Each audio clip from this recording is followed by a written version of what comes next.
உலக மக்களுக்கே ஒரு ரட்சிப்பு உண்டாச்சு. அது எப்படின்னு கேட்டிங்கன்னா, ரட்சகர் பிறந்ததுனால.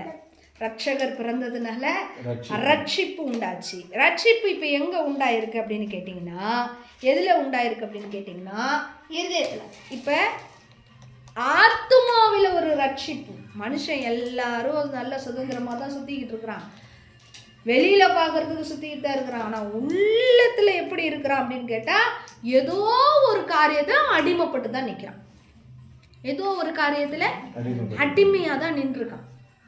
சுதந்திரமாக எல்லாரும் சுற்றிக்கிட்டு இருக்கான்னு கேட்டால் கிடையாது. அவனை தனியாகவே நீங்கள் விட்டுட்டீங்கன்னாலும் அவனே ஏதோ ஒரு காரியத்தில் என்ன பண்ணிடுவான், என்ன ஆயிடுவான், அடிமையாயிரும். தனிமையா விட்டா கூட, சுதந்திரமா இருங்கன்னு சொல்லி விட்டா கூட ஒரு மனுஷனால என்ன பண்ண முடியாது, சுதந்திரமா இருக்க முடியல. அப்படின்னா என்னன்னு கேட்டா, மனுஷன் ஆத்துமாவுல ஏதோ ஒரு காரியத்து குறித்து அடிமையில தான் இருக்கிறான். ஏதோ ஒரு காரியத்துல அடிமை. நான் எங்க வீட்டாண்ட ஒருத்தரை பார்ப்பேன், அடிக்கடி பார்ப்பேன். அவர் எப்படி பார்த்தீங்கன்னா எம்ஜிஆர் மாதிரியே இருப்பார். அவர் அப்படியே ஃபுல்லாக பவுட்ரு போட்டிருப்பார், இங்கெல்லாம் அப்படியே மை இங்கெல்லாம் வச்சுருப்பார்.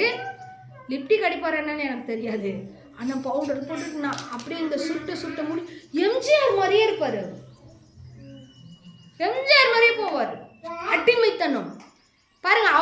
அவருக்கு ஒரு ரூபம் கொடுத்துருக்கிறாரு கர்த்தர்.